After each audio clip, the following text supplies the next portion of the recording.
মহান আল্লাহ তার হাবিবের সকল দোয়া কবুল করে নিলেও একটি দোয়া ফিরিয়ে দিয়েছিলেন। তার জন্য নবীজি সাল্লাল্লাহু আলাইহি ওয়াসাল্লাম কোনো আক্ষেপ করেননি বা কোনো অনুযোগ বা অভিযোগ করেননি। কেননা মহান আল্লাহর হিকমা বা প্রজ্ঞার সামনে বান্দার কোনো আবেগ খাটে না। বান্দার ভালো মন্দের ফয়সালা যিনি দেন তিনি ভালো জানেন বান্দা কিসের ক্ষতি আর কিসের লাভ। তিনি জানেন বান্দার কোন দোয়া কখন কিভাবে কবুল করলে তার জন্য তা উপকার বয়ে আনবে। বান্দার দোয়া নির্ধারিত সময়ে তিনি কবুল করে নেন, না হয় বান্দার কল্যাণে তিনি ফেরত দেন। ঘটনাটি বর্ণনা করেছেন সাইয়্যিদুনা মুআজ ইবনে জাবাল রাদিয়াল্লাহু আনহু। তিনি বলেন, একদিন রাসূলুল্লাহ সাল্লাল্লাহু আলাইহি সাল্লাম সালাত আদায় করতেন।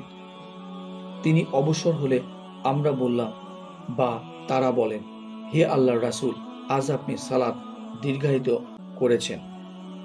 তিনি সাল্লাল্লাহু আলাইহি সাল্লাম বলেন, আমি আশাব্যঞ্জক এবং ভীতিজনক সালাত আদায় করেছি।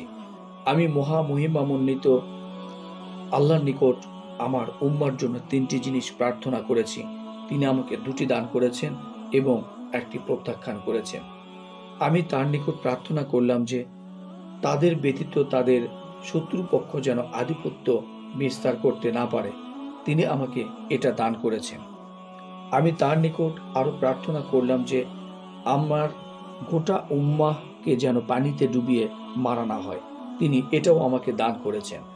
আমি তার নিকট আরো প্রার্থনা করলাম যে আমার উম্মাহ যেন পরস্পরের যুদ্ধে জড়িয়ে না পড়ে। তিনি আমায় এই প্রার্থনা ফেরত দিলেন। আল্লাহু আকবার। উম্মতের কান্ডারি প্রাণপ্রিয় রাসূল সাল্লাল্লাহু আলাইহি সাল্লাম উম্মতের জন্য কতই না দরদি ছিলেন। উম্মার জন্য অঝর নয়নে চোখের পানি ফেলে কাঁদতেন। মহান আল্লাহর দরবারে উম্মার জন্য ক্ষমা ভিক্ষা চাইতেন। দুনিয়া ও আখিরাতের কল্যাণের জন্য দোয়া করতেন। এই ঘটনায় তিনি প্রথমে যে 2টি দোয়া করেছিলেন তার একটি ছিল উম্মার আধিপত্য বিস্তার কেন্দ্রিক, অর্থাৎ এই উম্মার উপর যেন শত্রুপক্ষ আধিপত্য বিস্তার করতে না পারে। মহান আল্লাহ এই দোয়া কবুল করেছেন। এজন্যই এই উম্মাকে সাময়িক দুঃখ কষ্ট বালা মুসিবত শত্রুপক্ষের জুলুম নির্যাতন পেয়েও বসলেও এদের মূল উৎপাটন করতে পারবে না কেউ।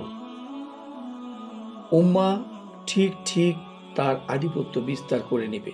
অবশেষে কিয়ামতের আগে ইসলামিক খিলাফত প্রতিষ্ঠা হবে। ইসলামের পতাকা পথ করে উঠতে থাকবে। ইসলামের শত্রুরা নিঃশেষে বিলীন হয়ে যাবে ইনশাআল্লাহ। দ্বিতীয় যে দোয়াটি নবীজি সাল্লাল্লাহু আলাইহি সাল্লাম করেছিলেন তা হলো উম্মাকে যেন পানিতে ডুবিয়ে মারা না হয়। নবীজি সাল্লাল্লাহু আলাইহি সাল্লাম জানতেন নূহ আলাইহিস সালামের উম্মাকে তাদের অবাধ্যতার কারণে পানিতে ডুবিয়ে মারা হয়েছিল। ফেরাউনের মতো জালিম শাসকও তার বাহিনীকে লোহিত সাগরে চুবিয়ে মারা হয়েছিল। ঝড়, সাইক্লোন, জলোচ্ছ্বাস, সুনামির মতো পানিবাহী বালা মুসিবতে যেন উম্মাহ একেবারে ধ্বংস না হয়ে যায় তার জন্য দোয়া করেছিলেন প্রিয় নবী সাল্লাল্লাহু আলাইহি সাল্লাম।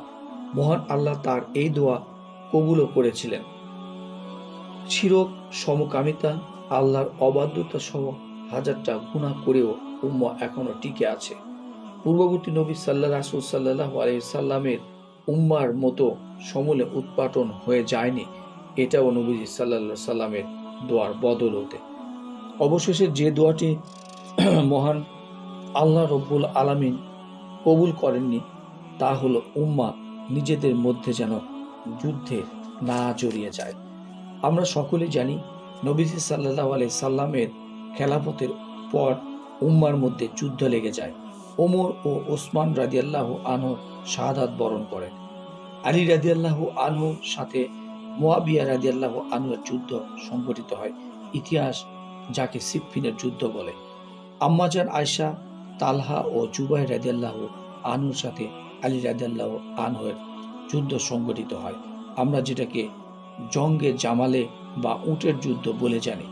মুসলিমদের মধ্যে চলমান যুদ্ধ বিগ্রহের কারণে নবীজি সাল্লাল্লাহু আলাইহি সাল্লামের প্রিয় দৌহিত্র হুসাইন রাদিয়াল্লাহু তাআলা আনহু কারবালায় শহীদ হন। মহান আল্লাহ নবীজি সাল্লাল্লাহু আলাইহি সাল্লামের শেষ দোয়াটি কবুল করেননি কেন? এই প্রশ্নটি আমাদের অনেকেরই মনে আসতে পারে। বলে রাখা ভালো, মহান আল্লাহ কারো মুখাপেক্ষী নন, বরং আমরাই তার মুখাপেক্ষী। তিনি যদি কোনো দোয়া কবুল না করে থাকেন তাহলে সেটা আমার তাকদীরেরই অংশ। মহান আল্লাহ জানেন এর পেছনে কি হিকমা লুকিয়ে আছে। তিনি বান্দার প্রতি দয়াশীল, তিনি সর্বজ্ঞানী। আমরা শুনি, অতঃপর যাবতীয় সন্দেহ ও আপত্তি ফেলে রেখে তার সকল বিধিবিধান মানি।